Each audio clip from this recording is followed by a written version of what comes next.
We are obsessed with TubShroom. We've been using the metal one for a couple of years and we just renovated our bathroom to have matte black accessories. So of course I had to get the matte black TubShroom, which is gorgeous. And then look at how that just catches all the hair, guys. Oh my gosh.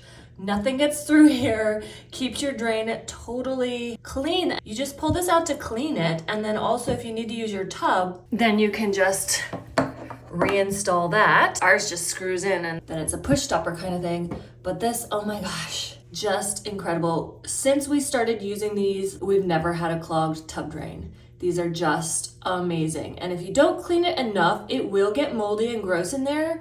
But just clean it out with like a toothbrush if you need to.